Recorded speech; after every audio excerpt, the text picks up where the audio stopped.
O Senhor esteja convosco. Ele está no meio de nós. Proclamação do Evangelho de Jesus Cristo segundo João. Glória a vós, Senhor. Este foi o testemunho de João, quando os judeus enviaram de Jerusalém sacerdotes e levitas para perguntar: quem és tu? João confessou e não negou, confessou: eu não sou Messias. Eles perguntaram: quem és então? És Elias? João respondeu: não sou. Eles perguntaram: és o profeta? Ele respondeu: não. Perguntaram então: quem és afinal? Temos de levar uma resposta àqueles que nos enviaram. Que dizes de ti mesmo? João declarou: eu sou a voz que grita no deserto, aplanai o caminho do Senhor, conforme disse o profeta Isaías. Ora, os que tinham sido enviados pertenciam aos fariseus e perguntaram: por que então andas batizando, se não és o Messias, nem o Elias, nem o profeta? João respondeu: eu batizo com água, mas no meio de vós está aquele que vós não conheceis e que vem depois de mim. Eu não mereço desamarrar a correia de suas sandálias. Isso aconteceu em Betânia, além do Jordão, onde João estava batizando. Palavra da salvação. Glória a vós, Senhor. Ave Maria, cheia de graças, o Senhor é convosco. Bendita sois vós entre as mulheres, bendito é o fruto do vosso ventre, Jesus. Santa Maria, Mãe de Deus, rogai por nós, os pecadores, agora e na hora de nossa morte. Rogai por nós, Santa Mãe de Deus, para que sejamos dignos das promessas de Cristo. Amém. Meus queridos irmãos, hoje nós celebramos a memória obrigatória de São Basílio Magno e São Gregório Nazianzeno. Esses dois, juntamente com um terceiro, chamado de Gregório de Nissa. Gregório de Nissa era irmão de São Gregório de São Basílio. Esses três formam aquilo que nós chamamos dos padres capadócios do quarto século. Esses três formam, os padres capadócios. Eles foram muito importantes na história do cristianismo. Foram, e continuam sendo. Porque naquela época, no século IV, os dois que nós estamos celebrando hoje, São Basílio e São Gregório Nazianzeno, eles nasceram no ano de 330, e naquela época a igreja vivia, sofria a investida de grandes heresias, sobretudo a heresia do arianismo. Ário era um monge, um padre católico, da igreja católica, que se apostatou e dizia ele que Deus, Pai, teve um tempo em que ele não foi Pai. Veja, só um adendo. Esses dois, sobretudo, eles desenvolvem a teologia sobre a Trindade, Deus que é Pai, Filho e Espírito Santo. Voltando ao herege Ário. Ário dizia que houve um tempo em que Deus não foi Pai. Mas, num determinado tempo, aí sim, Deus gerou o seu Filho, Jesus. Então, Jesus tem origem divina, mas ele não é eterno, foi gerado no tempo. Ora, Deus sempre foi Pai. Não houve um único tempo na história em que Deus não tenha sido Pai. O Pai é eterno, o Filho é eterno. E dizia Ário que a terceira criatura é o Espírito Santo. O Filho e o Espírito Santo são criaturas perfeitas, de origem divinas, mas não são como deuses. Deus de Deus, luz de luz, Deus verdadeiro de Deus verdadeiro. Esse é o dogma, da qual esses dois, mais Gregório de Nissa, como eu disse, é irmão de São Basílio, eles contribuíram imensamente. Obviamente que eles não chegaram a ver o triunfo da teologia, da doutrina desenvolvida por eles, onde, de uma vez por todas, o arianismo foi varrido. Para vocês terem uma ideia, Tem um autor chamado Sesboé, a gente estuda na teologia, é um dos grandes historiadores sobre a teologia, sobre os concílios, e diz que lá, nessa época, a maioria dos bispos tornaram-se arianos. Poucos bispos, não é, permaneceram católicos, entre eles Basílio, porque Basílio era bispo, São Basílio Magno, e também São Gregório Nazianzeno, que estamos celebrando hoje. São Basílio morreu em 379, 10 anos depois morreu seu grande amigo, Gregório Nazianzeno, em 389. Os dois eram grandes amigos. E na liturgia, no ofício das leituras de hoje, que os religiosos rezam obrigatoriamente, lá tem uma homilia de São Gregório Nazianzeno no funeral de seu amigo Basílio. E é belíssima. São Gregório diz que ele e São Basílio eram como dois corpos com uma única alma. É interessante. Uma única alma, dois corpos. Eram grandes amigos e eles se rivalizavam nas virtudes para ver quem amava mais, para ver quem cria mais, para ver quem tinha uma fé maior. Não num tom de vaidade, nada disso, mas porque eles tinham um amor tão grande, era um amor em comum por Jesus, pela fé católica, pela igreja, e assim viviam os dois. Às vezes eles passavam longas horas conversando os dois, com verdadeiros amigos, são santos amigos, Muito bem. Peguemos um pouco a liturgia de hoje, o Evangelho. O Evangelho de hoje se desenrola, acontece lá em Betânia, a cidadezinha dos amigos de Jesus, Lázaro, Marta e Maria, aqueles três.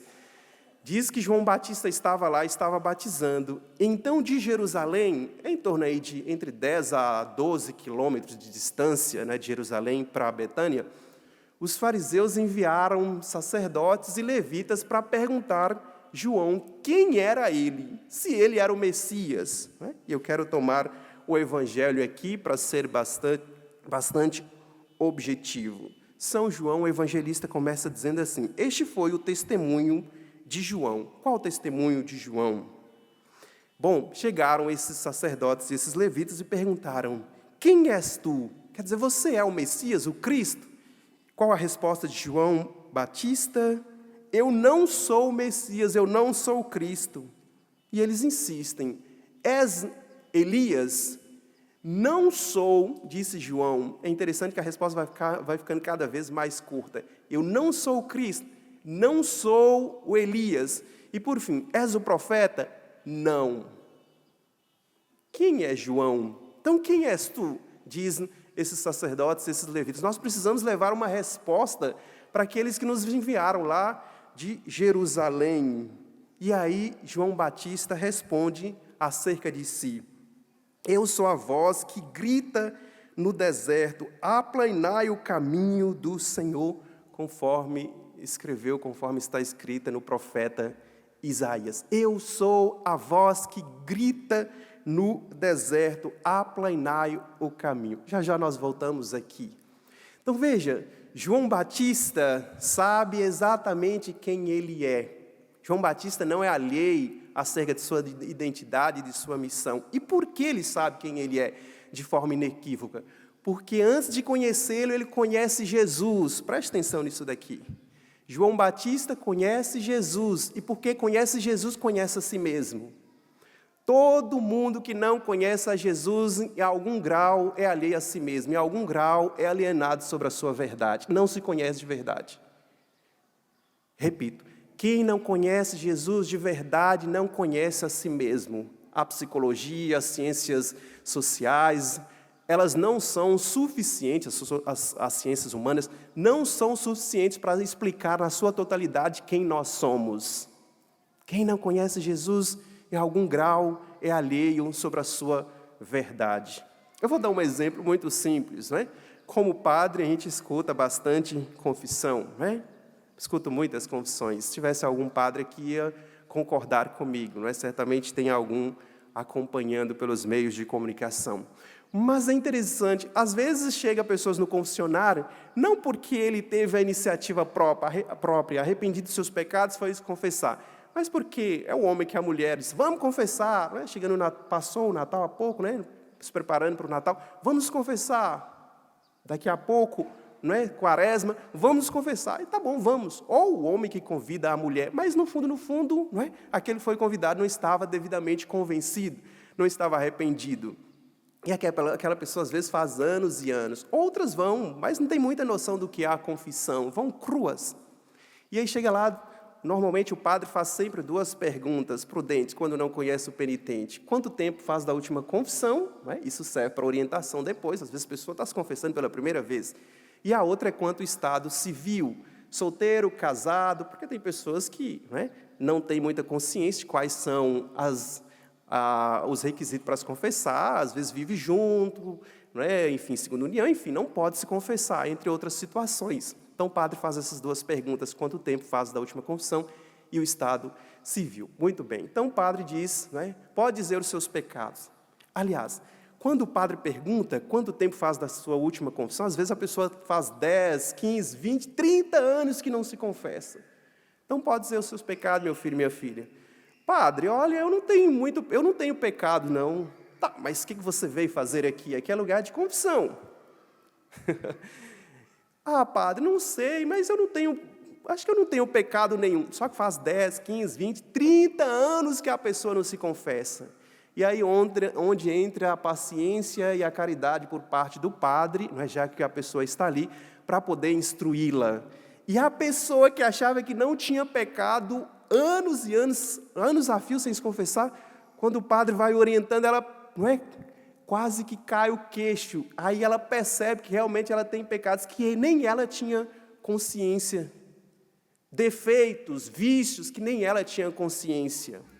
Aquilo que eu dizia agora há pouco, quando a pessoa não tem experiência, e esse conhecimento de Jesus não é um conhecimento teórico, intelectual, puramente teológico, ele é necessário, mas o conhecimento de experiência. Quando não se tem essa experiência com Jesus, você acha que você não tem pecado, você acha que você não tem vício, você acha que você não precisa mudar. Quer dizer, vive enganada sobre si mesma, vive alheia acerca de si mesma. É uma tragédia. São João era um homem profundamente conhecedor de si mesmo, porque antes ele conhecia a Jesus. Padre, de onde o senhor está tirando tudo isso? São João Paulo II, ele escreveu na Redentores Hominis o seguinte, veja, Cristo, que é o novo Adão, na própria revelação do mistério do Pai e do seu amor, revela também plenamente o homem ao homem mesmo. É Cristo que nos revela, é Cristo que revela a nós mesmos, a nossa verdade. Estão entendendo, sim ou não? Sim ou não? Portanto, se nós não temos essa experiência com Jesus, se nós não temos um relacionamento com Jesus, vamos achar que nós estamos abafando, que nós somos pessoas virtuosas, caímos no mesmo risco daquele homem, daquele fariseu que foi ao templo rezar com um publicano. Meu Deus, eu te agradeço porque eu não sou como os outros homens, como esse homem, eu não mato, não roubo, não sei o quê, eu pago o dízimo da hortelã, não é todo mês, jejuo 2 vezes por semana, obrigado, Senhor, sou virtuoso, sou santo. Enquanto o outro, consciente da sua verdade, da sua condição pecador, Senhor, tem piedade de mim, ponto. Ele conhecia a si mesmo, porque antes de conhecer, ele conhecia a Deus, e Deus nos revela a nós mesmos. Portanto, meus queridos irmãos, dediquemo-nos ao conhecimento, à experiência por meio da oração, da meditação, da contemplação no conhecimento de Jesus. Quanto mais nós conhecemos Jesus, mais nós conhecemos a nós mesmos. Quanto mais desconhecemos Jesus, mais desconhecemos a nós mesmos, a nossa verdade. Isso é trágico, isso é lamentável. Veja, retomemos aquilo que João disse agora há pouco. Eu sou a voz que grita no deserto. O grito e o deserto. O deserto aqui não é apenas um lugar geográfico, não é, que é privado de água, de vida, etc.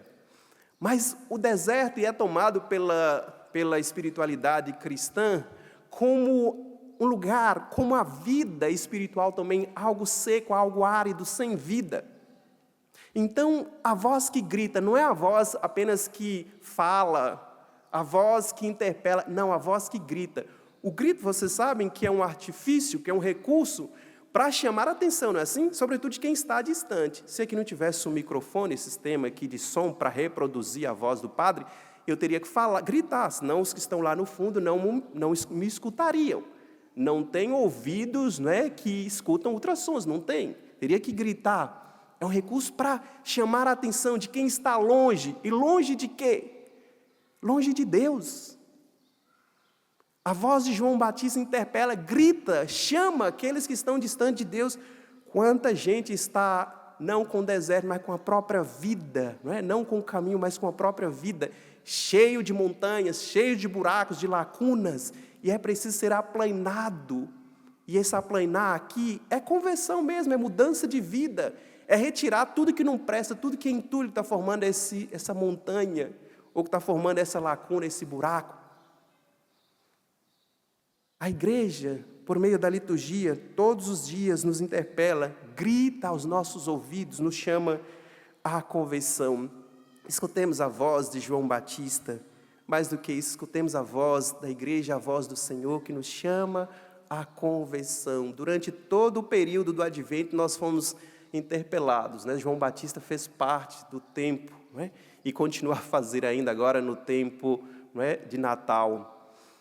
Nos interpelou a aplanar o caminho, a nos preparar, mas talvez, infelizmente, ainda não nos preparamos devidamente, e o Senhor quer que nós nos preparemos o nosso coração, a nossa alma, retiremos tudo aquilo que é gordura, retiremos tudo aquilo que é excesso, deixemos que a graça, que o amor, que a misericórdia de Deus haja em nossos corações, transforme os nossos corações. João Batista tem consciência, há pouco, como dizia, de quem ele é. Ele é a voz. Quem é a palavra? Quem é o verbo? É Jesus. Preste atenção, às vezes a gente não fala, mas não tem consciência do que está falando. Não por falta de um conhecimento, de um autoconhecimento a partir de nosso Senhor, a gente não tem consciência do que a gente fala. Mas veja, o Padre está falando aqui. A voz é minha, eu estou emprestando minha voz para a palavra de Deus, para o Evangelho, para esta homilia. Mas a palavra que está saindo não sou eu. A palavra que está saindo é Cristo. E esta palavra que é o importante, esse é o núcleo, esse é o conteúdo. E João Batista sabe disso. Ele é apenas esse instrumento.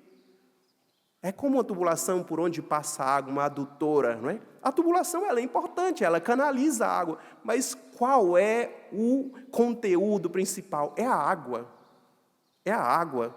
A tubulação apenas é um meio, ali, um canal para passagem. A voz do Padre, a voz de João Batista é apenas um canal, um meio, mas a palavra que transforma, que entra pelos nossos ouvidos. E aí vai dizer São Paulo em Romanos 10, 17, a fé entra pelos ouvidos. A palavra de Deus que entra pelos nossos ouvidos, que permanece aqui na nossa mente, na nossa memória, chegando no nosso coração, esta é que transforma, essa que muda vida. E aqui muito importante, que belo, graças a Deus, nós temos grandes pregadores, nos meios de comunicação, nas redes sociais. Louvado seja Deus e que cresça cada vez mais. Canção Nova trabalha. Há pouco eu falava para 2 pessoas do Rio, que perguntavam, o que é a Canção Nova, Padre? E eu parei ali para explicar, E dizia da missão Canção Nova, da evangelização pelos meios de comunicação, sobretudo. Que bom que venha mais pregadores, mas saibam que o pregador é apenas voz. Mas o essencial, o conteúdo, o mais importante é o Evangelho, é Jesus Cristo que esses pregadores, essas pregadoras trazem. Para concluir, a última fala de João Batista no Evangelho de hoje, diz ele assim aos sacerdotes e aos escribas: eu batizo com água, mas no meio de vós está aquele que vós não conheceis e que vem depois de mim. Eu não mereço desamarrar a correia de suas sandálias. Veja, eu batizo com água, mas no meio de vós está aquele que vós não conheceis. Jesus já estava no meio dos fariseus, Jesus já estava no meio do povo, mas eles o desconheciam. Jesus está no nosso meio, amém? Mas nós não podemos ser tolos como esses aqui. No meio de nós, Jesus está. E muitas vezes o padre começa a missa dizendo assim: o Senhor esteja convosco. E vocês respondem? Não podemos ser tolos de Jesus estar no nosso meio e nós não o reconhecermos. E saímos daqui, saímos da missa, sem vê-lo, sem experimentá-lo, sem deixar ser tocados por Ele. Aliás, concluo, tem um documento conciliar chamado Sacrosanto Concílio, lá no número 7. Eu me lembro que eu estudei isso no primeiro ano de teologia, em 2013, estudando liturgia. Sacrosanto Concilium, número 7.